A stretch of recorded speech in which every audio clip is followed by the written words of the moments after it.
Yo, what's up, guys? Welcome to a really fun episode number 6 of Moderate Migraines.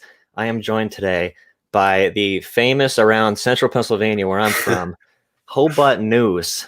So, Anthony from Hobart News, welcome to this program. No, Joey, thanks for having me. Absolutely. Yeah, so I see your post on Facebook all the time, and we were just talking about how I didn't know like your actual name because people just know you as like Hobart News. But Yeah. like, how did you like get this whole thing started? Like, I don't even know when you started popping up on my feed, but it's just been so Yeah. long. Yeah. The page was started November 19th or something random like that. So it was originally made as a joke. So I don't know, I've been running music festivals, and I went to school for music technology and producing, and I've been in the music pretty much in the music business my whole career. And just as a side job, I got a job at WKOK, just like being a radio DJ, doing things here and there. And I just kind of was just like, it would just be so easy to just post like what's going on in the scanners because everybody wants to know what's going on. And there's a website that posts it. Plus, if you listen to the scanners, so I kind of started doing that on the side, just like a little bit. And then like six people got in a fight at Turkey Hill. And I was like trying to get him. I was like trying to tell them to get the hell out of the way. I'm like, guys, can you please not do this? Like it was like 9:30 in the morning on a Tuesday. And then after like the fifth person jumped in, I was like, screw it. I'm taking a video of this. So I took a video of that, and then, it's like 60,000 views later. And then it was just like ridiculousness. So then people are like, oh, we go to Hobart because I don't know, all because of all the ridiculousness happens. Then I got caught in an armed standoff. Oh shit. My buddy's like, something's going on Market Street. You need to come down here. So I drive down, and as I park, I get parked in by like all these like state cops, and I basically just like put my seat down and I'm laying down and I just go live. And I'm just like, I don't know what's going on. So some dude had like an AR-15 and was like threatening to kill people. So I'm like I ended up going across the street in this abandoned house, and I'm just like filming that. And there's just like, thousands of people watching me. And everybody's like, wow, this is better than the news. And it just, that happened. And then when Centralia was covered up, I just got, somebody told me, and I just got there and just like got on. And then WKOK was like, at that time I had about 3,000 or 4,000 followers, and WKOK was like, wow, thanks for telling us like, this big story, and you just did all this. And they're just like, yeah, you're basically fired. So it was basically do Hobart News or get fired. So I chose to get fired, and then just like really, really was like, okay, how can I legitimately, do this and try to, push forward. Then we covered the Philly riots and all that kind of stuff. And then before you know it, all the protests, and now we have, 27,000 followers on Facebook. So it got pretty ridiculous pretty fast. But long story short, it basically got thrown into it, started as a joke. So. Yeah.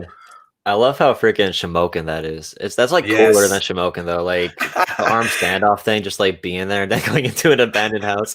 That's like stuff that I wish I could do in freaking like video games. I wish I could do that in video games. I mean, when you're doing it there, I mean, that was the first time ever. I was with it was my one buddy's like apartment complex. It was abandoned up top, and he's the one that told me about it. And he's like signaling, he's like, come on. So I'm like running across, and like I get up top, and then we're sitting there. And we're looking at the window, and they're throwing tear gas in the window and stuff. And I'm thinking, if he puts his gun out and sees, my phone, and I'm like going like this, trying to like aim the camera. And I mean, it was really intense. And I mean, I think I got in another standoff in Ashland maybe about a month or so ago, and a guy was asking for like Tom Wolfe, and they were throwing tear gas. And I mean, it's the stuff is intense. Like the Philly stuff is intense. And then when it's over, I'm just like, why did I do that? That was so just, you don't realize how dangerous it is until after it's over. Yeah. And then I don't know. So I rethink some of them, but I mean, I guess I would do it all over again. It's quite an experience. So what made you like start doing the actual new stuff? Like you said, you got fired. You're like, I want to make this a legitimate thing. But do you feel like it's like your role now that was bestowed upon you?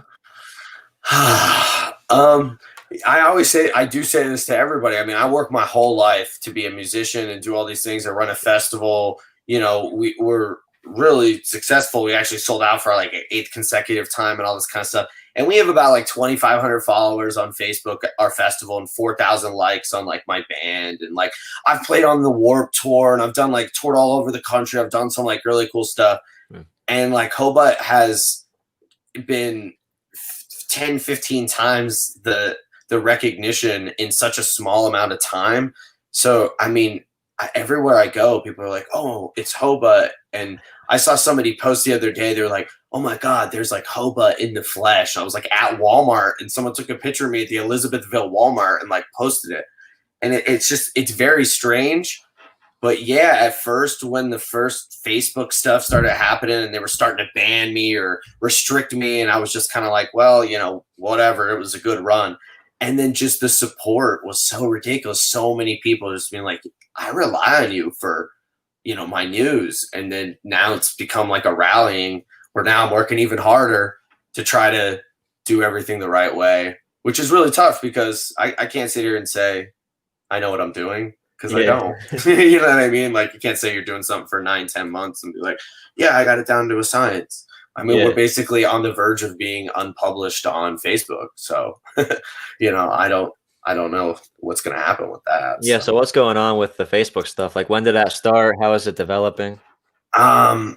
It's a really like complicated thing, but what just happened was I just got a notice maybe about 3-4 weeks ago. I don't know, whenever that first video I have up, it's like pinned to the top of my page. Maybe it was a month ago or whatever, and all it said was, you violated our community standards, but didn't say what all the journalists have been getting, the same thing. No explanation, no in the post, whatever. So I got the first one, I kind of just let it go. I did that post about it. I was mad, you know, blah, blah, blah. So it didn't say anything like your page is at risk of being unpublished. It was basically just saying I had a strike. Then while I was at Threestival at 3:30 in the morning, it sends me another one and says, you violated the community standards. And I wasn't even posting because I was at Threestival. So that was kind of weird. Then it said your limit and your reach is being restricted, and your page is at the risk of being unpublished. And then one of my posts where I shared the news items post got reported by obviously them. And because I guess they were mad because, I mean, people would message me and say, every time I share the news item, they like report my page. So I don't know. So that also violation was on there too. So those 3 violations together have equaled basically where it says on my page still, like, as of right now, your page is at risk of being unpublished, and it's restricting the reach. So I've noticed, you know, that we're not getting as many followers. It's not going out as organically. So like I made another like Hobart News group inside the other group and tried to make some like backup accounts, pushing people to like Parler and Twitter and YouTube. And then the other things that I did was I filed as an LLC. I filed with Facebook to be a news company, which went through. We just have to wait till the LLC registers. Then we'll verify as a business with Facebook. And then hopefully that will do something. But my partners at North Central PA are the people that are talking to Facebook. So basically they have a representative that works at Facebook. And basically they kind of just give us the runaround, like, we're working on it. We put another request in. We're going to let you know what's going on. But basically, Jerry from there has been telling me, okay, register as an LLC, do these steps, because they'll probably help you in the long run. So we're still kind of in limbo.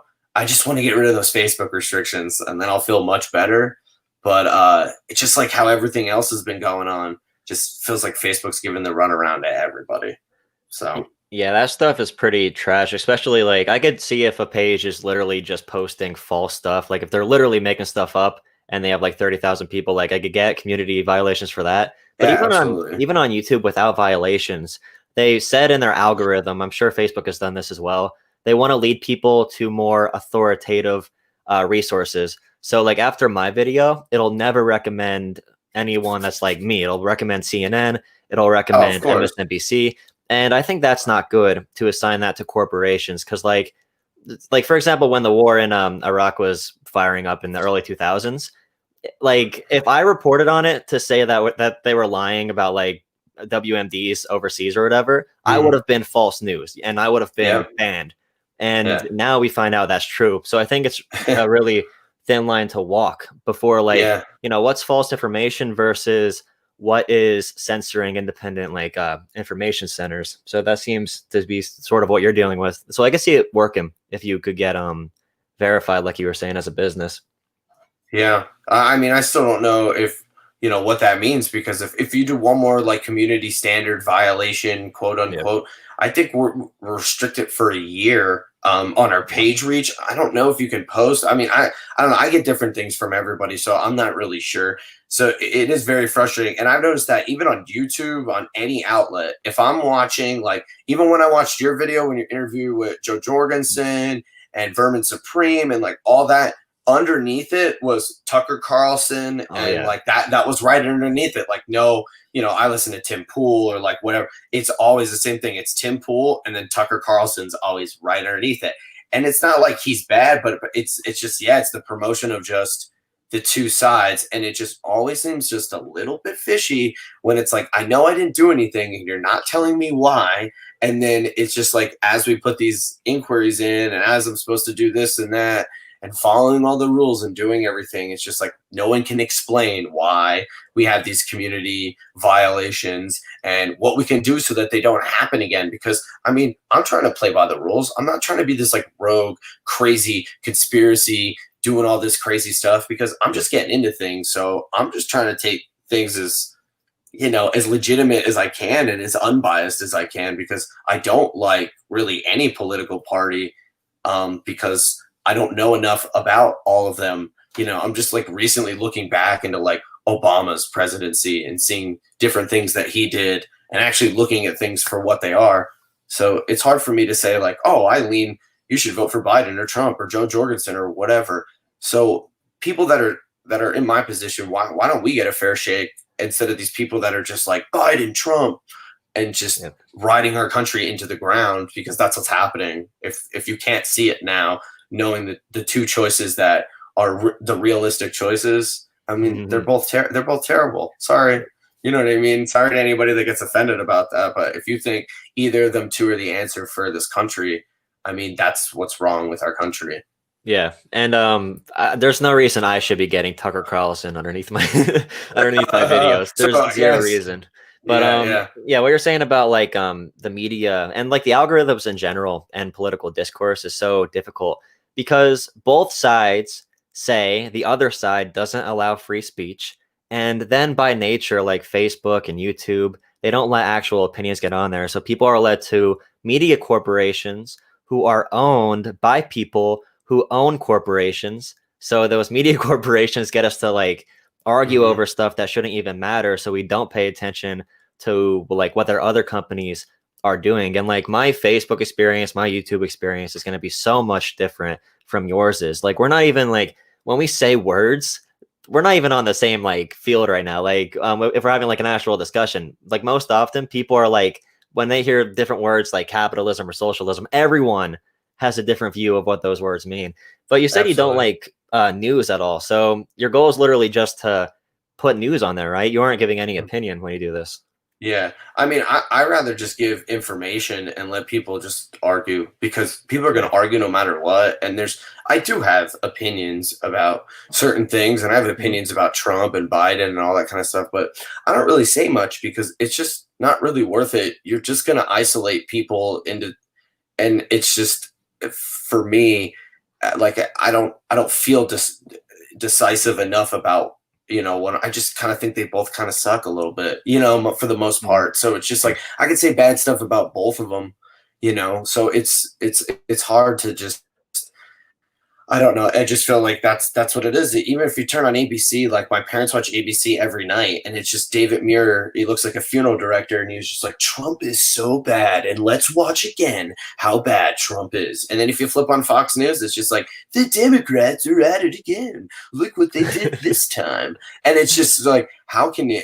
I mean, it's just it's mind blowing how little of it is actual news, and how much of it has just become talking heads for the parties. And so I'm just trying to stop that. I'm just trying to be like, here, can't we argue and just, you know, everybody's got to be more center.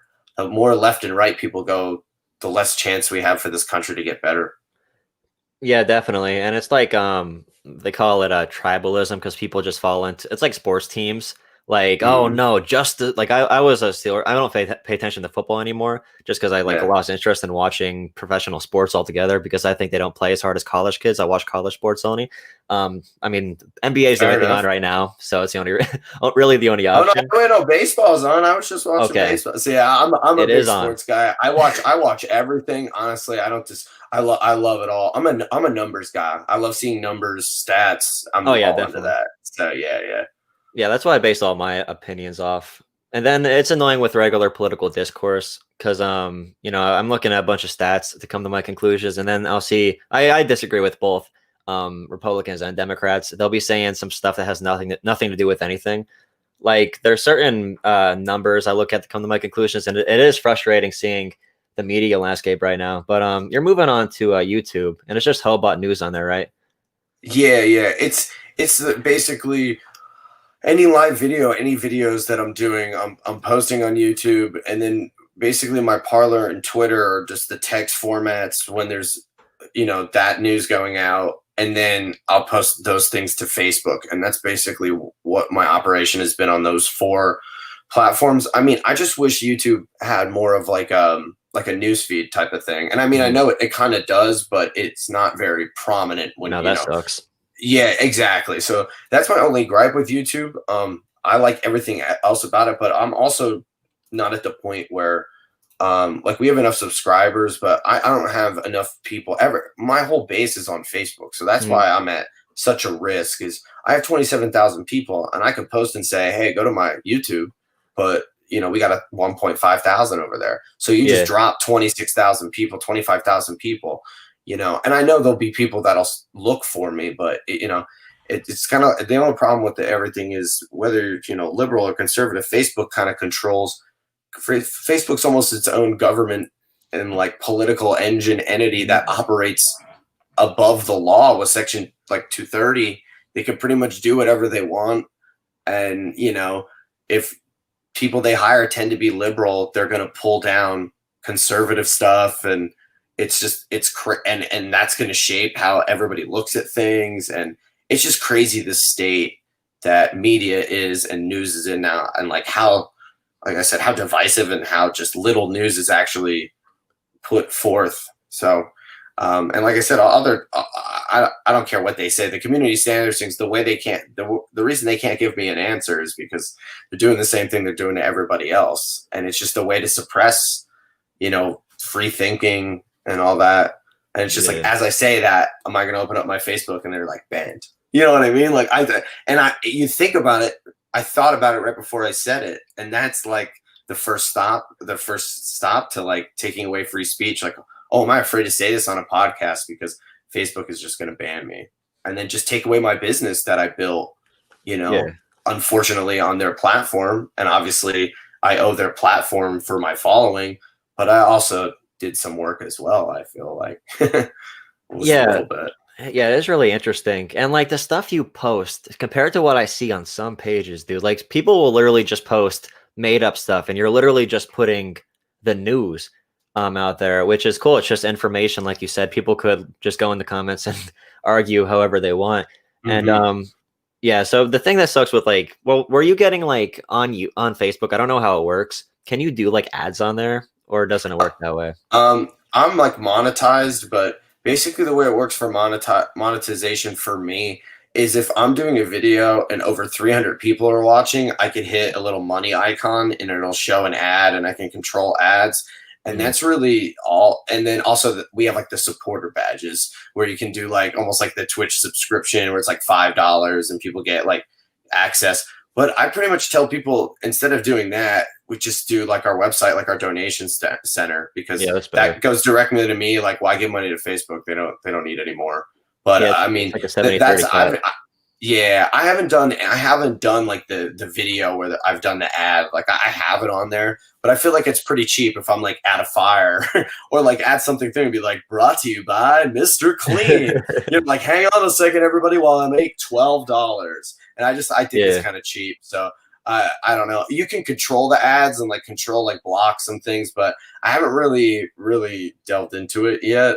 So yeah, so Yeah, on YouTube to get monetized, you need over 1,000 subs, and then you need 4,000 hours Yeah, I don't of think I watch have time, that. which is absolutely. I mean, it took me forever to freaking get there. I Yeah, got a that's big not. It's spike, but yeah, it yeah. was hard. Yeah, I was just gonna say when I saw it before and I got to 1,000, I was just like waiting and waiting and waiting and waiting, and then I saw that it's the 4,000.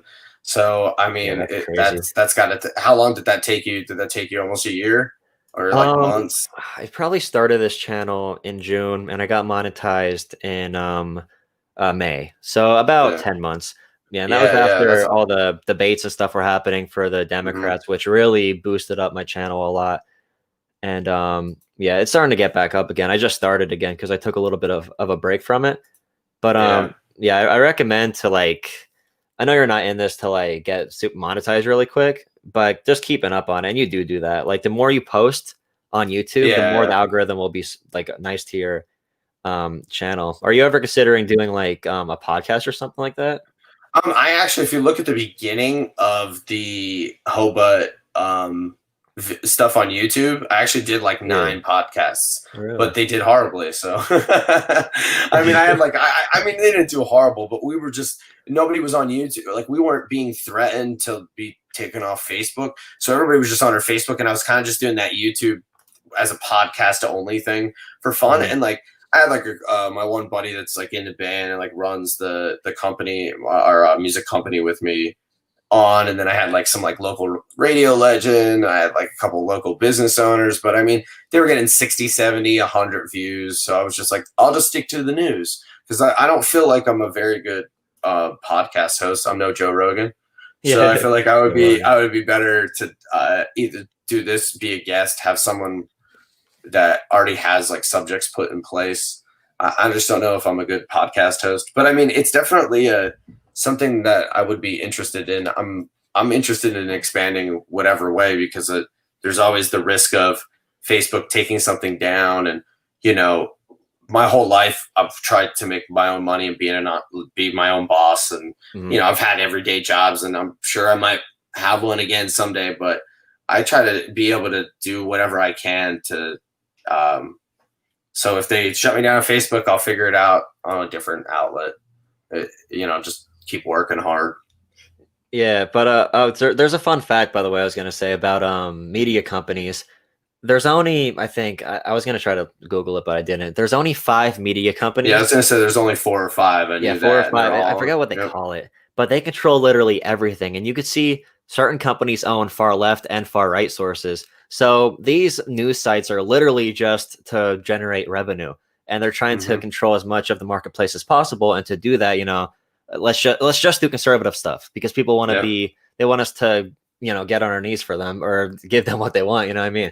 But that's essentially what it is, and it's so I love that you are doing something that's small and built up from the bottom within our area because I think that is the start of discourse. Like I think there's a long, long way to go before we can have good conversations with each other. But I think anytime you could break it down to the community level with individuals doing stuff that are from the area. And I was gonna ask you what area around here did you actually grow up in and what high school and stuff you go to?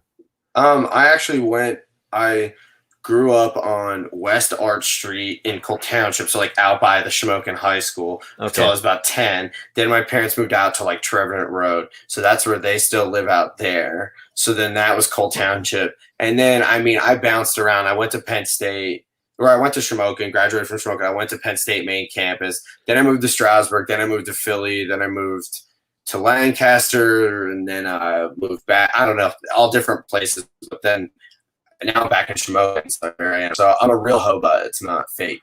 You know what I mean? I grew up with a bunch of other Hobarts. I went to Queen of Peace till 7th grade. Then I went to Shamokin and played basketball, did the whole high school thing. So yeah, so now I currently do live in the heart of Shamokin. So Yeah, yeah, so I'm up by the Votech. I'm on Montgomery Street in Cole Montgomery. Township. Oh yeah, so you're up. Yeah, I was on the 1500 block of West Arch, so I was Yeah, my friend down lives down down there. on the other. Yeah, like my best friend lived on Lynn Street, and then we would just go out to Edgewood Pool, and that was like our thing. So how did you become a fan or not a fan, but I saw you met Joe Yeah. Jorgensen. Was Trying to that give in her some. Pennsylvania? Yeah, I went to see her near her state college. But Okay. the reason I learned about her is honestly the Hobart followers. Not I can't take any credit that. And I mean, like I saw her name like here and there, and I was like, oh yeah, she's running for president. Like yeah, whatever. And Mm. then I did. Really, what happened was I did a poll, and I just randomly happened to include her. I was like, who are you planning on voting for? And I listed, Trumpy, Sleepy Joe, Joe Jorgensen, somebody else. And at first it was like, a bunch of Trumpies, and then, like whatever, it's like 300 Trumpies, 150 Bidens. And it was like 20 Joe Jorgensen. I was like, oh, who's that? And I just like kind of, and, saw her name, and I was just like kind of looking it up. Then I checked the post in the morning, and there's like 4,500 votes for her. And I was like, whoa. So whatever was going on, Facebook algorithm, they figured out some way to like infiltrate the post, and they just flooded the post. And that is really what made me look up her. And then, could kind of agree with at least like 60-70% of what she says. And then I was just like, heck, I might as well give her some press, because there's enough for Trump and Biden to last hundreds of years. So yeah, she did like a tour of PA, and just near like Altoona or State College, somewhere out there. So I just ran out and she was super cool. She like hijacked my phone, did a live video. She did like a short interview. Yeah, she was very, very gracious, and like her marketing group and everybody was really nice as well. Yeah, libertarians are typically really nice groups of people. I'm not like, I consider myself a left libertarian. I'm not a libertarian in the party sense. Like she would be more like a right libertarian. So like essentially she'd say no government in literally anything at all. So no government in social stuff, and no government in like limiting corporations and stuff, which I asked her a question like about, if Amazon owned 80% of the economy, what would you do to fix it? And when she says nothing for that, I'm like, okay, well, that's Great Depression. That's where I have a problem with it. Yeah. But when it comes to social stuff, it's, what were you gonna say?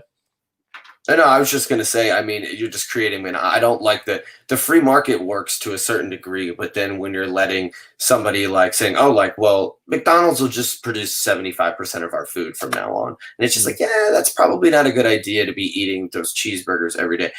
So there's definitely some things where, where I would lean more left on that side. Like, I just feel like no matter what, I just don't understand why we can't give everybody health care and just cover everybody. That just needs to be the first thing that goes on. Just take it right out of the military fund and just cover everybody in healthcare. Oh boy, you're making me happy. Like that. And that's the only thing I feel like everybody should agree on that. When people say, I just feel like that's one thing that everybody can agree on. We should all take care of each other. And it's just like, and then start from there. And then you want to argue from there and go left, go right. But that's what I always say. I think we all can agree everybody deserves to be taken care of. If we're a first world country and other countries can do it, we should be able to do it. All right. So for people watching this who might be more on the conservative side, who might be like, free healthcare is crazy, why would you do that? In a free market, you want the corporations profiting in the free market to be profiting doing things. And when it comes to health insurance companies, they literally provide no service for us. All they do is spend our money to deny our fellow Americans healthcare. Every other country, like you said, guarantees some type of healthcare. It doesn't have to be like the Bernie plan where it's single payer. There's some mix. Like Australia is like Medicare right now, but for everyone. So it's like 80% is covered. And if you want a supplement, you could buy it. The UK, the government owns literally everything. So they own the doctors and stuff too. But when you talk like insurance, I usually say like insurance is like, say we had 10 people and we each put $1 into a cup. And we said, all right, this $10 is going to be in case if one of us gets hurt. And if one of us gets hurt, that's how insurance works. So we all put the money in to help each other. For whoever falls, the healthy people pay for that person.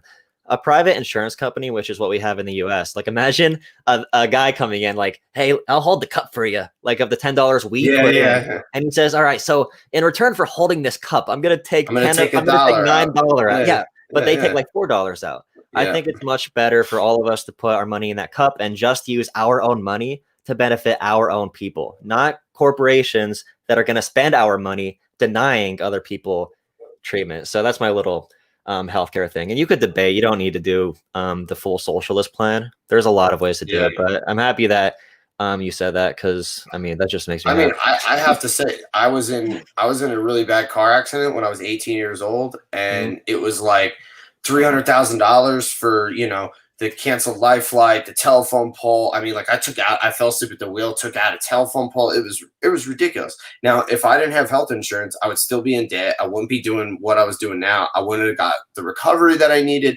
And it's just like, do I not deserve a lot? Like, you know what I mean? So anybody else that has something like that happen to them, we're just gonna be like, yo, sorry, buddy, tough luck. Have fun paying $500,000 back the rest of like. So how many lives would just be completely just kind of thrown away? So that would have been mine. So I don't know how I would have recovered if they were just like, yeah, I mean, we got to take you out of the hospital now. Sorry, Mhm. like you don't have health insurance. And that's just, I mean, I just got surgery in March on a deviated septum that I've had for a really long time. I think I had coronavirus actually back in January. That's a whole nother story. But I got like emergency surgery in March because I was sick for 2 months. And I mean, if Wow. I didn't have health insurance, I have I have Obamacare. So if I didn't have that, I wouldn't have got that surgery. So who knows how much more sick I would have got. So Yeah, and these insurance companies made, I think, 200 billion in profits last year for doing nothing, and that shouldn't be how yeah, the free market operates. And if you want like people to be able to work hard at a lower level, then I mean, they need like an area like this. If healthcare was taken off our backs, that's one of the biggest issues for small businesses. And taking that off like small businesses' backs, not having to worry about covering employees would help so much. People yeah, who run small businesses, since we have employer-based healthcare, like if you're doing a freelance like what you're doing right now, like a media thing, how are you like how are most people going to cover themselves unless if they buy into a really, really, really expensive plan? So yeah, there's a lot of points to that. Like if you're like the most far right wing politician in like Canada or Europe, and you say you want to take away their healthcare, like their government run healthcare, oh my yeah. God, you will never Doesn't. get. They won't let you close to being elected Yeah, because yeah. they know it works First, for them. Yeah. I just don't understand it, America. Just that's one thing that like because I see the side of conservatives. I mean, I would probably say I would probably be more conservative than I would lean left with a lot of stuff because I almost don't. I'd rather be left alone, you know. Yeah. But it's something that to me is just like why is that just everyone just needs to be covered, and I just don't understand the argument. I don't get it. Like let everyone choose what they want to do with their own bodies and let them choose, and everyone should be covered. We're a first world country. We're supposed to be the best country in the world. The first thing we should do is take care of the health of everybody. And it's just, if you're a citizen, you're here legally, you should be taken care of. And then that would be such a great thing that you could base America off of. Well, the first thing is if you become an American citizen, we have your healthcare taken care of. Or like you said, 80% of it, you can get supplemental, or like having a pre-existing conditions covered, so if something happens you can get insurance and then be covered, pay as you go type of thing. Yeah. Something, there's got to be something. Yeah, there's a lot of ways to do different things, and that like leave the government alone thing. That's where I'm kind of. That's why I call myself a left libertarian because I think when it comes to social stuff, like when it comes to drug usage, the government should be nowhere near drug usage. There's no reason people could be walking through Shamokin off just being completely blacked out drunk, and they won't get arrested. But I mean, for public intoxication, you know what I mean.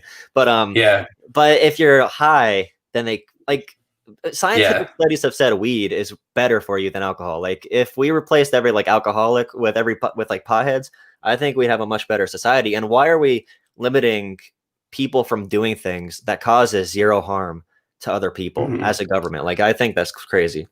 I always say the same thing. I've drank and I've punched holes in walls.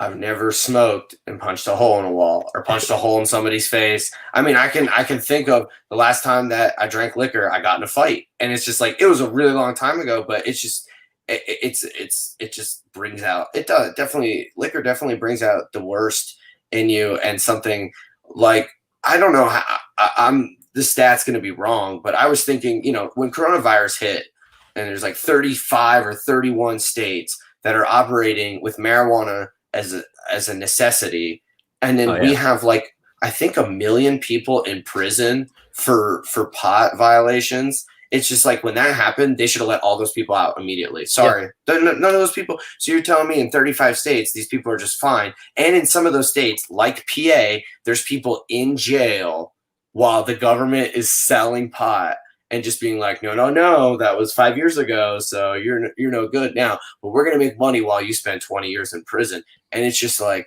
that's a big thing that I wish somebody would do. Just like, why can't Trump just be like, yo, legalize pot federally and just get everybody out of he'd prison? win so big if he did that. Yeah, he would. That's all he has. That's all. Honestly, that's all he has to do. And at the debate, just throw a pillow on the ground and say, "Go to sleep, Joe," and he would be done. That's all he has to do. Honestly, if he did that, he would win in a landslide. I mean, like I said, I don't like to have too much of an opinion, but I just don't see. I feel like people just have. There's people that are like Trump. I love him so much, and people that are Biden, they're like, well, I guess he's okay. And I just feel like, yeah, and I just feel like that's gonna push a lot of people to third party voting, and then that's just gonna Trump's gonna win again. I don't care what any poll says. I think Trump's going to win. I think he's going to win. I think he's going to lose the actual vote by like 8 million, which is crazy. But he's definitely he'll still win the electoral. Yeah, he knows what he's doing. I mean, all he knows how to market. Yeah, if you're smart, all you have to do is focus on. You don't campaign in California if you're him. You don't campaign in New York. Yeah. There's no reason he needs to win PA. PA in Florida, they're the two big ones. He's got to win those two. And PA, I think the person that has won PA has won the election. I think it's like 14 times in a row or 12 times in a row. It's something ridiculous, 10 times in a row. So, I mean, we're the 5th or 6th biggest state. So that's why he was here 3 weeks ago. And where's Joe Biden's like hiding somewhere? And it's just like, the people that are apolitical and did nothing but go out and vote for him against Hillary, go back to their lives, and then they're going to come out and do it again. They don't take polls. They're not participating on Hobut. They're not doing any of that stuff, and they're all going to come out, and everybody's going to be super mad. And I'm sorry, it's just going to be really funny. Yeah, we'll see what's going to happen. I don't want to go into that too much because that's too much for me to say right now. Yeah. No, you don't have to give your predictions. I'll say mine. That's where I'm at right now. I mean, who knows? Things could change. I mean, certainly Biden could win. Yeah. In the climate that we're in right now, that's where I'm at right now. But this is August 23rd, so it could be different in a week. And I want people, if they hear anybody make a prediction, like you're making a prediction, I'll make a prediction. Just because you predict one's going to win over the other doesn't mean you're giving an opinion on which one like you want to win. No, so I don't. You're saying that you don't like either of them. Don't misconstrue it for he hates Trump and hates Biden. I'm sure somebody will. That's literally the summary of my page. I get messages that are like, "You are a puppet for Trump," and other people say, "God, you're such a liberal piece of crap." And I'm just like, do you guys not know like the basis of my page at all? It's just like I just like to make fun of people and just whatever. And I'll just say Trump, he's ripping again on the Twitters. This is just like because he is. That's as much as I can give without giving an opinion. He's sitting there mashing out something. He's mad, and whether he's right or wrong, I don't even really. I'm not even saying I know, But like the other day, like mashed out a tweet was like, "I hate Goodyear. Goodyear sucks because they did this and that." And it's just like, so I'll just leave that out there and let everybody fight over it, And that's just. It just comes with the territory. People are going to put me in a box because they want to. So because they want to have a reason to dislike me. And I'm learning to get used to that. And just like the insults and like, man, it's pretty rough sometimes. But I mean, 99 out of 100 people are saying like good messages to me. So like I just every once in a while I just get mad and I'll just like post that somebody said something, Yeah, that's one of the difficult things, dude. It's blocking out that like one. I mean, this is like a talk you give to like high schoolers too. I mean, at any age, it's that one negative comment that's gonna stick out. You're gonna look at that, be like, you're gonna see like 1,000 comments that say, "Oh my God, what you do is amazing." That one comment's gonna be like, "You're a disgusting piece of shit. You gotta go. You gotta just give up and get offline, or we're gonna find you." Like it's just you gotta ignore stuff like that. But overall, what are you gonna say? Yeah, I'm used to it now. Like I had somebody do it to me yesterday, and I kind of just like laughed it off. And now it's at the point where it's kind of funny because if somebody is really like that mad, because I've never made like a hate comment like to anybody, like went on somebody's profile and be like, "This is the worst podcast. You suck so bad." So I always just kind of laugh and just be like, man, that person is really, they're just like, you have to have it's just a sad thing to be like that mad, to be like, you know what I'm really going to do? I'm going to go on like Joey's podcast and just be like, "This is the worst podcast ever." I just want him to know that this is the worst podcast ever. And just people that are in that mindset, you just can't pay them any mind because they're just miserable in their own way, trying to make other people miserable with them. So you get over it. So this is like a personal social thing, but like, do you prefer people like that who will just come out and say something like they have a problem with this or they're jealous of that? Because that's what they're saying. They're saying they're jealous. But do you prefer that, or do you dislike more people who like keep it in and like say it behind your back and stuff? Because I think I would rather someone just comment like you suck than to be saying it.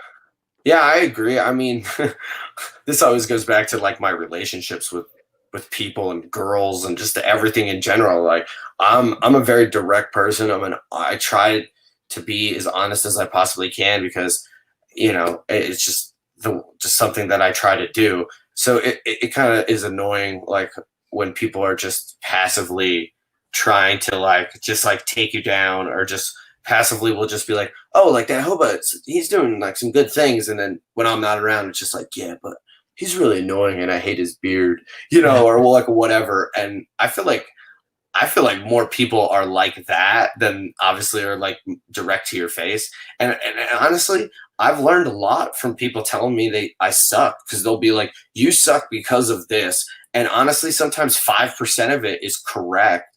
And I look back and I'm just like, thanks, dude. Because next time I'm not going to post this sentence because, you know, it implies opinion, or it implies this, or it implies that I support something when, you know, I'm trying to be neutral.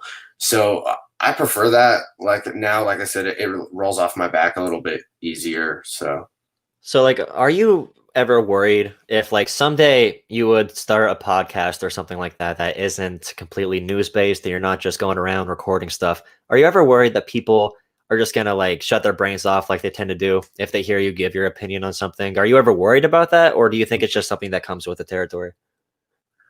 Yeah, I mean, that's a good question, because I can't even say that I sat here and thought about that. I mean, I would say there's been the preliminary thoughts of, you know, where do I go from here? What do I do? Because if I totally never give my opinion, then where does that lead? But the discussions usually come to, if I make a podcast, or if I start doing things and I become a little bit more opinionated, if people don't like that, then you have the Facebook or the separate entity that I'll always try to keep. That's just a news feed. So I would say that, you know, the podcast would expand out. So then if people were really like digging into it to find something wrong so they could leave, I probably don't want those people on the podcast, because at the end of the day, I mean, I have 27,000 followers. A lot of them are what I always call idol followers, that were like there when the Philly riots or in the Washington DC, the crazy videos, and they just follow and they never come back on the page again. I bet you have 5, 6, 7,000 people. The real people that are like in the group, paying attention all the time, doing all other kinds of stuff, that's who I do it for. So if I lose the whatever would be like the quote unquote like social media fame type of things, I mean, when you get fame nowadays, people just want to take you down. So there's going to be some backlash at some point of me doing something. So I'm just enjoying the ridiculousness that is now, because it's going to come to an end in some way at some point. Everything changes and evolves all the time. So, you know, that's basically where I'm at now. Yeah. It's a shame, because a lot of the people who complain about cancel culture will be some of the first ones to cancel you when you disagree, with what they're saying. And what I really advocate for, no matter what your political belief, or no matter what your like social beliefs are, no matter what, just be open for the conversation and do your best to try and formulate your like conversations around like your moral beliefs and your facts, like, and stuff you could prove. Like, just try to keep things open no matter what. If I say I disagree with you on something, it's not because I hate you. It's because we have a disagreement. And it doesn't mean like I dislike America. It doesn't mean I love America. It means I want to make America better. And it's just my opinion on that. So make sure we don't go too far down the rabbit hole of being like, oh, everything I don't like is fake news and I hate it. And, I just don't mess with that. Yeah, I mean, like the people that were just in the beginning just COVID is fake and it's a hoax. And it's just like, listen, I understand it's manipulated by the media. I mean, they have to. It has to be manipulated by the hospitals. They're desperate for money. There's all different situations that people inform me all the time. But at the end of the day, there's there's people dying. Like people are dying, man. You know what I mean? Like the Milton nursing home lost 25 residents. You know, I mean, it's crazy. And it's just, there's just some people that are so far whatever way that they literally think it's fake. And it's like, dude, did 200 countries fake all, like, you know, what is it the now? the whole world. Yeah, what is it? We're at 1 million deaths or something like that, or 800,000 or whatever. We have like 200,000 of them. Yeah, and we have the majority of, and you think of like in Africa, India, all these different places in China, they're not reporting the deaths. It's widespread. Just think of it going through places that don't have health care, all through like in South America and all these different places. And I mean, we have a lot of deaths because we're actually keeping track of it. And I mean, so it is a really like crazy thing. So and that's what I'm saying. There's still people that think it's fake. There's still people that think that it's not real. There's still people that comment today and they were just like, yeah, I mean, the flu went through there like last year and did the same thing. And I'm like, no, it didn't. No, it didn't. Like I have somebody that works there and that literally calls me every night and tells me like what the National Guard is doing and like all this stuff.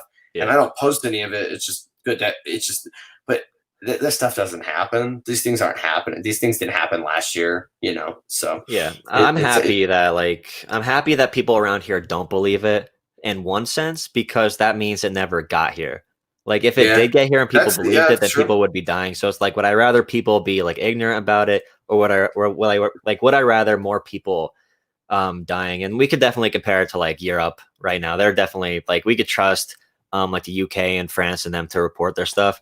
And it's just no matter what your opinion is on it, like I think it's both completely real and terrible, but also for central Pennsylvania, I think Governor Wolf has made really stupid decisions and stupid announcements. Like you can't make the same policy for the middle of nowhere, Shamokin. Yeah, and Philly. Yeah, exactly. It's completely. And I mean, I understand if you're a governor, you're like the executive, you're the boss of the whole state. So it's hard to be like, all right, this one town in Northumberland is going to do this. And then I don't know what the highest populated area in Northumberland is, but or like in the valley. Sunbury. Yeah, I mean, Sunbury and Shamokin, and like the Shamokin cluster. And it didn't even get there. Yeah. Yeah, I mean, we have, I mean, I don't check it as much anymore, but I mean, before it was like 40, 50 cases between Shamokin, Cole Township, and Mount Carmel the entire time. Now, I mean, now it hit the Milton nursing home, and I mean, it's really bad there. But like you said, what I think the biggest mistake they made was when they were starting to reopen and they sectioned all the counties off into like those 6 sections. I thought that was really dumb. It wasn't clear. It was very, and basically obviously we have like a pretty low count compared to like other like Florida and Texas and all these other ones. But I mean, the nursing homes, I mean, you can't even believe it. 5,100 people out of 7,500 people that died in PA died at nursing homes. I mean, it's just like, I don't even know what words how like tragic that is. That's like like my mom works at a nursing home. She works at Northumberland County, and like all I think about, and she's 59 years old. So it's like, all I think about is it coming there, and they have 70 residents, you know, like what, and obviously whatever protocols are in, they're not working. Because how does that Milton Nurse Home? There's only 5 residents that don't have it, and only 3 employees that don't have it. Everybody else has it. I mean, so what was going on? You know, it's just it's crazy, and it's just like, I feel like with all the different rhetorics that go around, there's still 10% of people that just don't even think it's real in America, and has to be hurting us in some way. Has to be. Yeah, that new poll just came out today. It's mostly it's 33% of independents think the people that died so far is acceptable, and it's like 57% of Republicans and 10% of Democrats, which those numbers are going to be skewed. Not like 47% skewed, but it's still going to be skewed because, you know, if you're a Republican, you don't want to say it's bad because that hurts Trump. If you're a Democrat, you want to say it's bad because that hurts Trump. But it is weird, the disconnect I'm seeing, because no matter what way you look at it, like I saw this graph of like total deaths in the US. So there's no way to say like coronavirus patients aren't dying, because the total number of deaths went up and nothing else is happening at that level.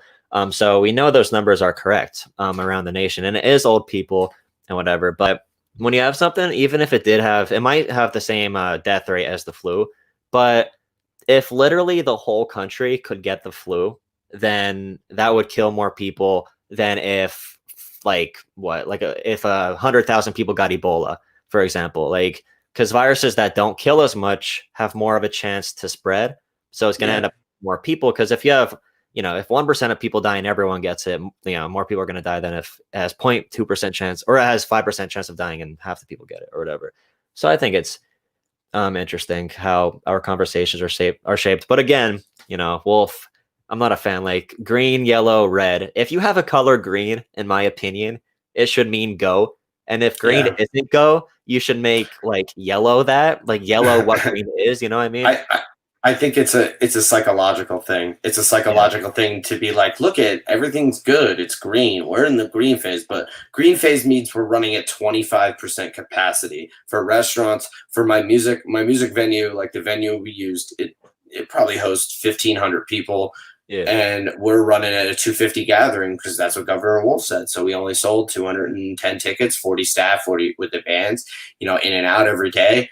So we had to be in that limit. So, all the other festivals around us all canceled. We're the only ones that exist now. And next year might be a different story, but, these festivals that are running, small businesses, obviously, they're running, 1,000, 2,000 people through their festivals. They had to cancel this year because how are you going to run a festival that the budget's 40 grand and you can only have 250 people? What are they going to pay $500 a ticket? Exactly. You know what I mean? Like you're not going to make any money. So luckily, we only operate with 2 people, and we've been able to do 2, the smaller venues. I mean, we've done stuff with like 700 to 1,000 people, but we're lucky. The small business of this country is just being gutted from top to bottom. And the middle class is disappearing even more. The rich are getting richer, poor are getting poorer, and people think Biden or Trump are the answer. It's just not. It's just not. And that's our choice. I mean, realistically, I hope that everybody could vote and Joe Jorgensen could get in, but you also have to be realistic, with expectations. Realistically, you want it to just be a third party where they can be a third party. That's a step. So. Yeah, and it's like the small businesses, with everything we did and all the mistakes we did make in like Europe and stuff, they literally like froze their economies. And they said to small businesses, we're going to keep your bottom line stable. But what happened in the US is they gave really small loans through the CARES Act, I think that was, to small businesses. They gave some stimulus to them, but all in all, a company like Amazon or a company like Walmart, when a tragedy happens like this, like have you seen any of the reports on how much money like Jeff Bezos got or like Walmart got during this? Well, just think about. I'm pretty much a hermit as is, anyways. I don't go out to bars and do much. But honestly, what do I do now since coronavirus? I mean, I do my events and do those little things there, but I go to Walmart, I go to Dollar General, I go to Wise, I go get food, and I come home. And it's just like, and then you want something, I'm not an Amazon person. I won't support them. I don't buy anything off Amazon. I just hate them. Mm-hmm. But I mean, what do the majority of people do? Oh, well, I'm home. So, I have Amazon Prime. So this shit will be here in 2 days. So let me order this stupid ass thing that I don't need. And it gets shipped to me from a warehouse. And I mean, I do it. I buy stuff off online all the time. But I mean, how much better is that than going to Best Buy or going, whatever. And it's so easy. And like I said, I mean, the Shamokin Walmart probably is doing record. When I go there, it's always crowded and nobody else is going anywhere else because they want to go to one place to get all their stuff done. That's why I go get all my stuff and then get out, because you don't want to be in contact with people. So you're not going to go to these small business shops and be like, oh, well, I'm going to go here just to get my fresh vegetables, or I'm just going to go here to get my toiletries, I don't know, whatever, my electronics, my this, that. You're going to go to a one-stop shop, or you're going to go to Amazon. And they're all, I mean, the 3 biggest companies are like, isn't it like Walmart, Mac, and Amazon? They're like the 3 biggest, or Microsoft. I don't know. I guess it's Microsoft, maybe. I don't know. One of them. So. Yeah, and this has been happening for a while. I mean, I think people around here, we don't really think that much into this, but when Walmart came in, I don't know what could have been a better final blow to the economy in this area. And they got huge, I don't have the numbers in front of me, but they got huge tax credits for moving into our area. Like around the country, our government is using our tax dollars to pay Amazon and Walmart to move into our economies. We're paying them to kill our businesses, and then their employees, they don't pay their employees enough, so we're paying so their employees can use healthcare and To keep use us Medicaid poor. and can get food stamps when they're working. They're Yep. working for companies. Jeff Bezos, owner of Amazon, he used to have $110 billion. Now, in the last 3 months, dude, he gained 70 billion. Yeah. And like to make us, a $1 billion, you got to make, I forget what it is. You got to make like $60, $60,000 a year for like 500,000 years or something. Yeah, something ridiculous. Yeah. And that's just another way to keep people poor. We're Yep. literally paying taxes that are paying these companies that are giving tax breaks to these companies that employ people at $9 an hour. And then they wonder why when people say we want $15 an hour and they're like, come on, man, get a better job. And it's Yep. just like, but dude, I mean, Get a better I where? Where's understand the that job Jeff, at? I understand that this guy made up this freaking company and that's great, man. But after so many billion, do you really need money? Does that Oh guy no. really need money? If you took half his money right now and just said, hey, listen, we're taking half your money, sorry, you could literally repair the nation, give everybody health care and like this. But people at that level are so greedy. It's unbelievable. And I mean, I guess every person that gets to that point turns into that type of person because you don't ever hear of these people that have ridiculous money just like using it. It's just like Jeff, he just wants more.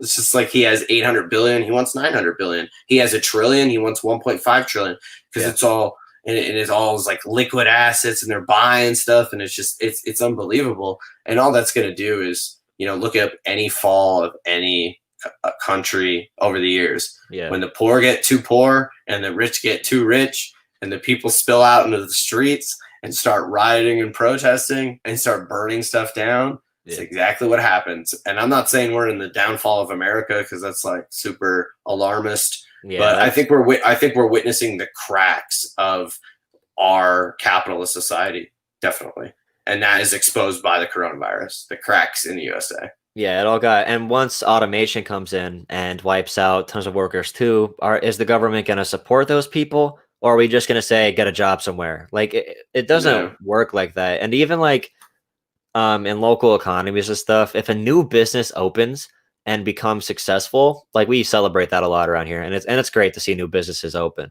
But all that does is kill another business that was ready to go. Like because only there's only a certain amount of money in the area, and if there's another business there for us to shop at, then we stop going to the others. Like those businesses are going to close. So if we don't make like a big readjustment soon with our economy and stuff, and you were talking about like how greedy they are, but like the reason Bezos wants more money right now is because once you get that much money, it turns into power.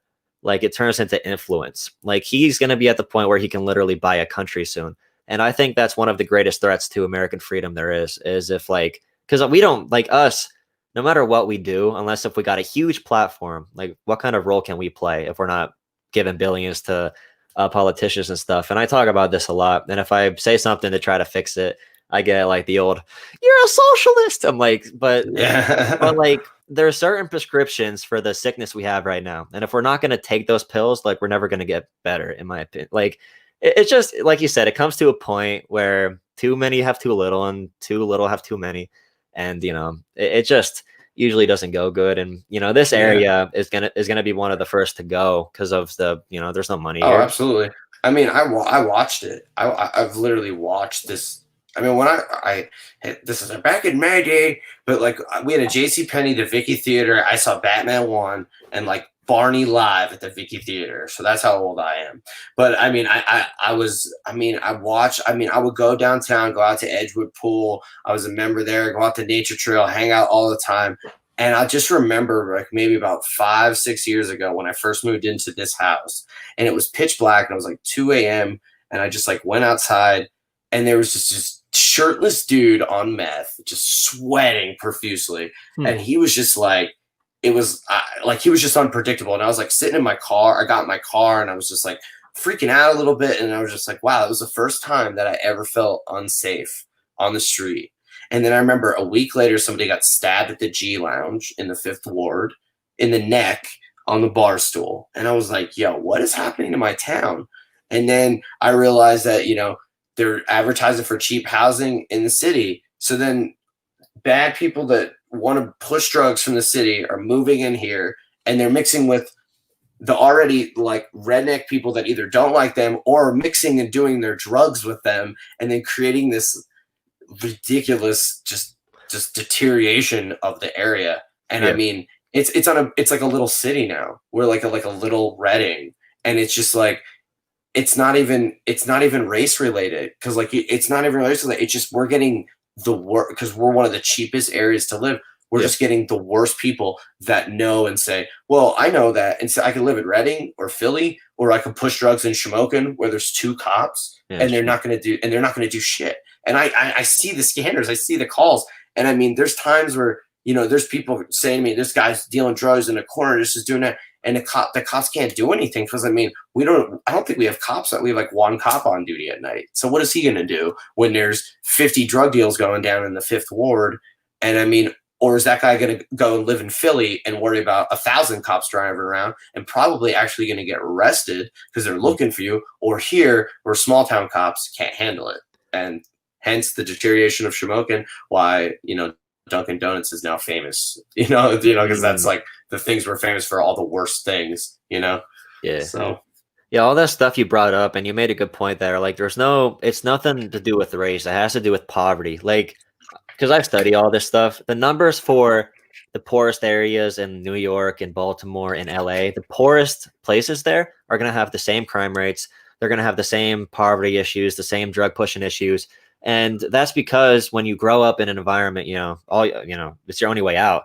It's so deteriorated there. There's nothing to do. If you grow up in that environment, like imagine Shamokin, but literally with like, I think most people in Shamokin find a way to make it work. But imagine there is no way to make it work, and you grow up, and the only way to get money in your city is to push drugs. You're gonna adapt to that lifestyle, and I don't want to get into like people don't understand that. People don't understand. That's probably one of the biggest things. It's just like I saw Ben Shapiro on Joe Rogan, and he's like, "You just gotta like not pick up the gun, man. Just like don't shoot somebody. It's like you just gotta pick up the gun. You just don't pick up the gun. You just understand. Like you go to my website, you get 25% off, cash for gold." And I'm just like, dude, seriously, you don't understand what it's like. And I don't understand, so I'm not even going to act like I understand.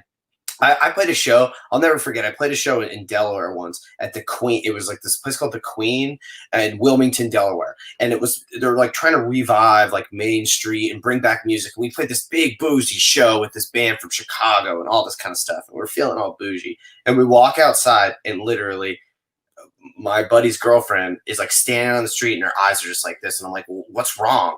And there's literally someone laying 1 block down, stabbed, and just like bleeding in the street. And it was just like somebody was holding them, and they're like the ambulance like showed up, and it was just like it's just a crazy experience. So I mean, I lost my point, but you I lost my point in the middle of that. But that's my main focus is like the things that the government does is going to change the environment in which people grow up. And that's going to be how they end up acting. And people will say there's something wrong with certain cultures, but like from a understanding of like how you study, like how people work, culture doesn't exist because culture comes from your environment as well. That's why you'll see like rap music. There's a lot of drugs in that music. That culture came from the environment. And like our countries that they were forced into. Exactly. That's one thing that people don't understand. Like we came over here on our own merit. Certain people were forced to be here, and then that becomes their history. And wouldn't you be bitter about that history too? If somebody was like, "Yo, you live here now," and that's the way it goes, and like, "Oh yeah, you're free. Go ahead. Oh, and you're equal now. Go ahead." It's like starting, luck, and people definitely fail to understand that. That was actually the point I was trying to make. So I'm glad you brought that back around. But yeah, I mean, like I said, that person just got like stabbed there, and it's the environment that you grow up in that area. It doesn't matter what color your skin is. If I grew up in India, Europe, Sweden, South America, the ghetto, the suburbs, I would adapt to my environment. We are all a product of our environment, no matter what anyone says. Yeah, and I have numbers and stuff to actually back this stuff up. So when people say it's a individual issue, like, oh, just don't pick up the gun, just move. Yeah. It's never like that, dude. You got to change how stuff is going. Like when like people think racism and stuff is literally just like going in the street and be screaming the N-word 25 times or some shit like that. But like imagine, and I don't like the use of the word white privilege, so I don't use it. I'd rather use like say like black disadvantagement or something like that. Because I think if you're a poor white person, you're being held down by like corporations and stuff. So they're still, you don't have a privilege at that point.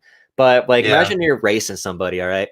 And I got this example from this one YouTuber I watch. Imagine you're racing somebody, you shoot him in the leg, all right? You're doing a 100-meter dash. You shoot him in the leg. So this would be what we did to like black people in America. You shoot them in the leg, Yeah. then you run 50 meters. And then after you run those 50 meters, you say, all right, there's rules now. You can't shoot people in the leg.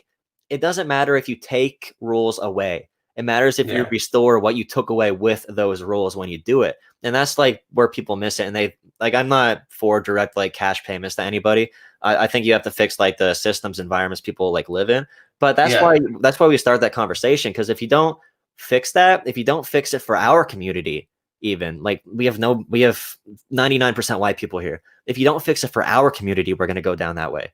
And I think in 20 years in Shamokin, if we keep going down this path, we're going to have a lot more respect for where some people are coming from growing up in these environments. But I'm really happy to hear your perspective on this, because you definitely have everything down. Like it does really seem like you care about freedom in general, just freedom of everybody and equal opportunity for everybody. And I don't think the free market and capitalism like has that off the bat. I think it's something that we have to push for as people. We have to make sure when we're playing this game of life we live in, that everyone has as good of a shot as the next guy to be successful. And I think you definitely like 100% mean that, and you got that down. That's awesome. Yeah, I mean, I'm a hippie at heart. I just, you want, when I was in college, I would, probably way more liberal and just be like, we need to love everybody and everybody's opinion matters and all that kind of stuff. And I would say I trended a little away from that because some people are crazy and, all that kind of stuff. But yeah, at the end of the day, if you're not hurting anybody, you should be allowed to do what you do,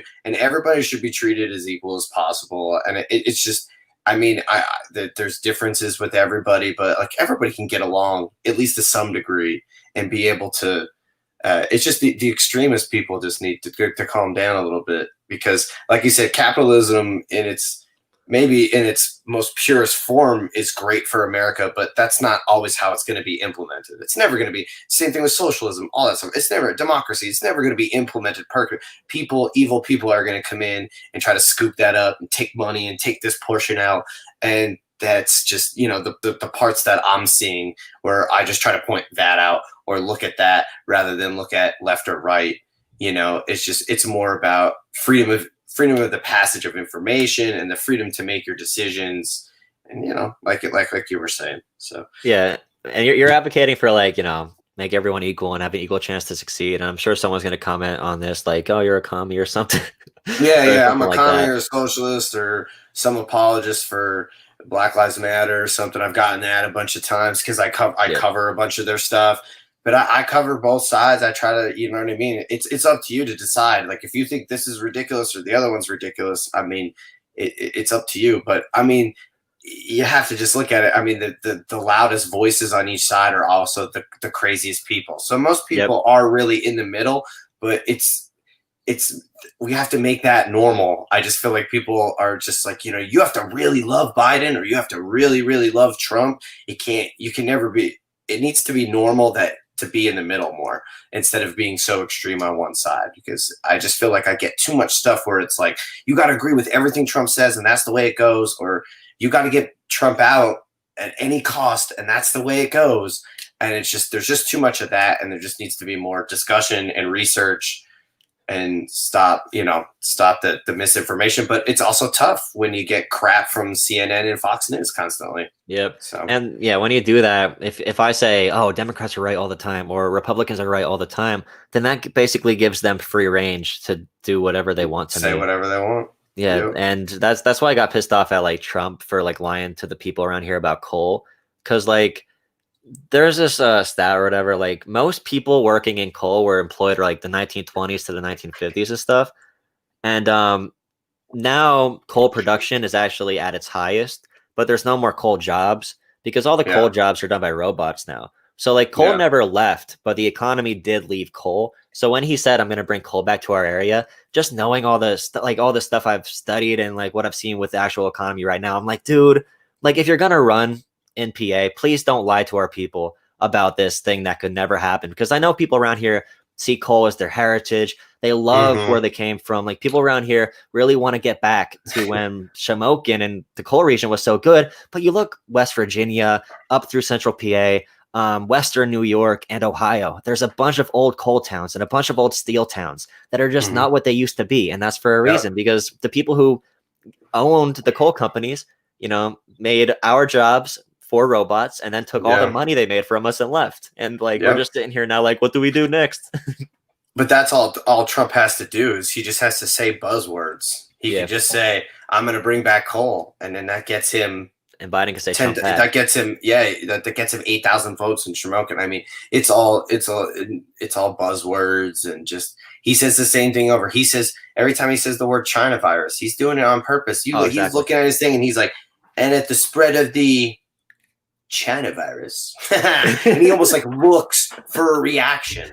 It's like, it's unbelievable. And it's just like, those are the people that are running our country. And they're both like 73 and 79 or 77. And it's just like, they're both not the answer. And it's just like, I fear for, 30 years from now, what America will be like compared to just even what it was 5-10 years ago. Really, September 11th, honestly, September 11th to me was like, I was 13 when that happened. So that was really like the first thing where I was like, whoa, this is crazy. And then, then they're spying on us, and they're listening to everything that we do and all that. That's what stemmed from all of that. And, whether it's your belief that we knew something about 9/11 or not, that's a different discussion. But all that together, and then this stuff, it's just, I don't know. I kind of feel like America's really at the point where the cracks are showing, and we're going to see if capitalism really works. And if it fails, we'll see. The funny thing is, both parties voted for that Patriot Act that are spying on us, and both parties are taking donations from these big and Trump is the same with the corporations. Like, he takes the same amount of money for them. He works on their behalf.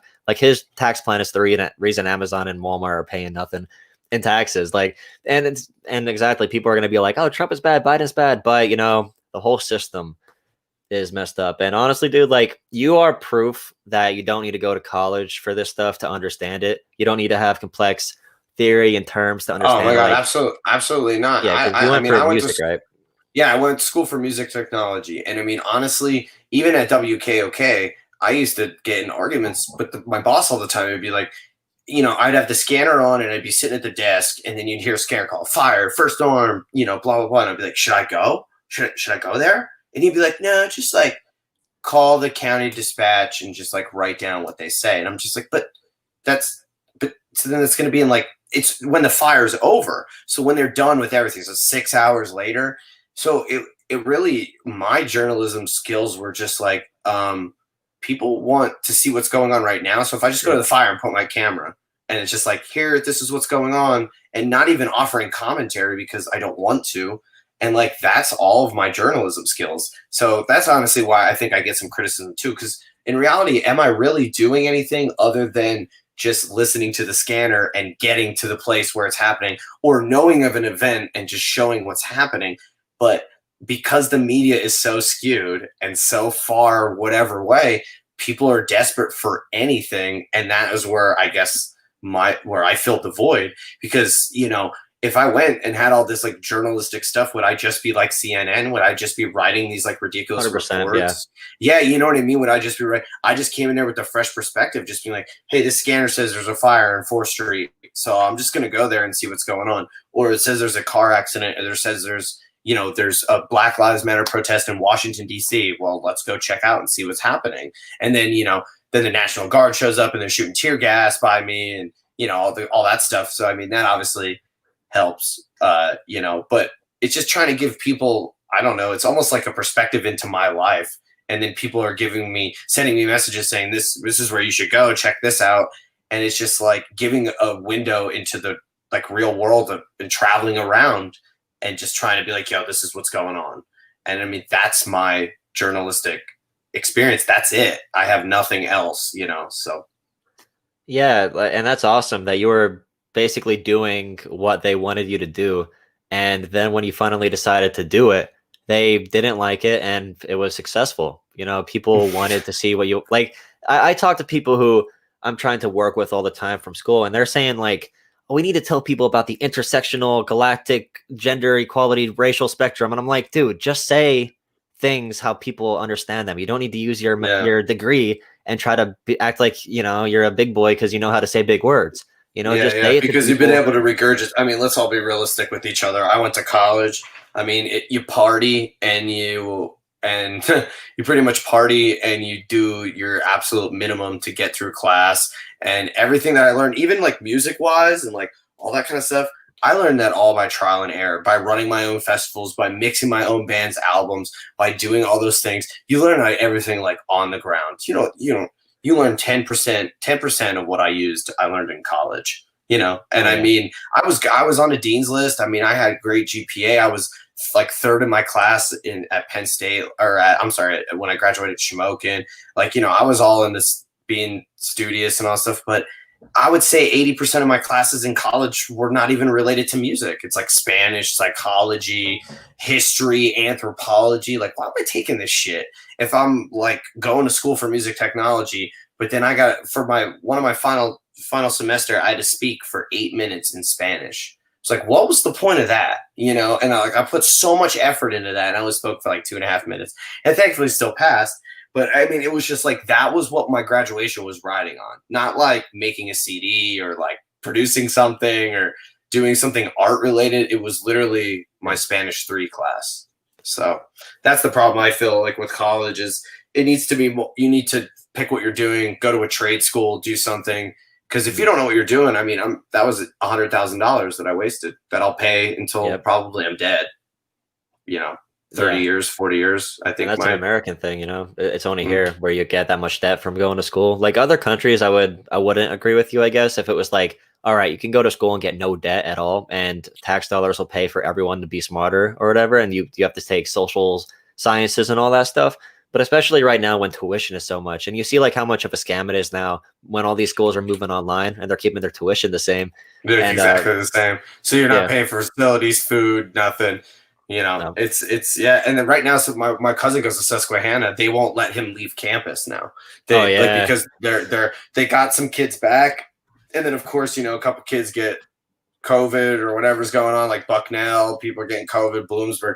So now they're not allowed to leave the campus. So like they're desperately trying anything to keep the kids on campus. That's what they're trying to do now. So Yeah, it's all to make money. And I know the colleges are trying to make up for like the lack of education on those subjects we get in high school. But I mean, don't make us get more poor as a result. If you want to really help society understand whatever you're trying to teach, like social sciences to understand like how our country like started and how we got to this point, if you really want to do that duty for the people, do it. Don't make us pay more to take your fancy schmancy classes to learn the big words and the terminology so I could do vocab tests on what are yeah. the right words to use when we're discussing a certain topic. But yeah, Yeah, this I is mean, you're almost just you're just regurgitating.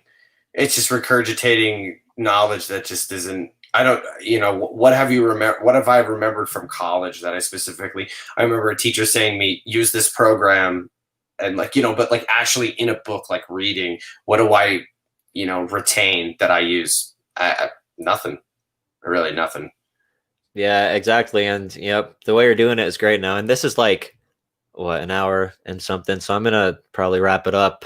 But Oh yeah, thank you absolutely. for this awesome conversation. Make sure you go, and if you like him on Facebook already, make sure you go to the actual YouTube page, How About News on Facebook or on Yeah, let's YouTube. try to get Sorry. that going. Yeah, make sure Yeah, and Facebook I'll and YouTube are populated. Twitter, you said, and Parlor. Yeah, yeah, I'm on all that Parlor, Twitter. Yeah, Twitter and Parlor are basically the same thing. So, I mean, I don't know. I just did that because people were like, "That's the conservative Twitter," and I was like, "All right, I guess I'll get Yeah, that as definitely well." dip your hands into it. And then they made the conservative Twitter. Then they started banning liberals from it the first day. Did you see that? They made it No, like no. we're banning conservatives on Twitter. We'll make our own. And then they Yeah, started banning liberals. I think they stopped it uh, now, but I thought that was funny. yeah, that's so funny. Free speech for conservatives. It's Yeah, just let's do like, what they're doing wrong, yeah, but for yeah. us. Let's just do the same exact thing. What could go wrong? Yeah, Yeah, but whatever. anyways, this was an awesome conversation, and thank you for joining me for this. Yeah, absolutely, man. Thank you so much for having me, and I'll make sure I send my followers over to listen to this. Oh, Yeah, I don't yeah. know. They might. Ah, Yeah, They might no, not no, like no, some of the man. content. I'm telling you, man. The majority of them are cool. It's just that there is the nutty ones. There is the nutty ones, but they're the ones that always comment and go crazy. But the majority of like when I post something and it'll get 1,000 or 2,000 likes, and then it'll have 15 comments, and one comment will be shitty. So it's just like the same thing, man. If Yeah. people come on here and they can't see you as like, honestly, I didn't know what political affiliation you really were until you said you're like, oh, I'm a progressive liberal or whatever. And I mean, I honestly really don't care. It's a conversation, man. Unless you're like really just being like, hey, man, I love Trump and the Bible, and like, you know what I mean? And you're just like, or really ridiculous the other way, like I don't even know what that well, insane like liberal person. Yeah. It's just you should be able to have a pretty normal conversation with anybody. So I didn't even know that you were, you know what I mean, if you were left or leaning right before I came Yeah, into the libertarian conversation. left. Because yeah, exactly. Like, what's the point of me going in being like, oh, I know this guy's like a Democrat, or so I'm just going to go in and just be the conservative, devil's advocate. Yeah, I'm an And independent just like you then. Are you yeah, like independent right now? Technically, or yeah, what do you consider yourself? I was actually registered. I'm registered. I was registered independent. I switched to Democrat so I could vote in the primary, so I could vote for Bernie Sanders, and then now I switched back to independent.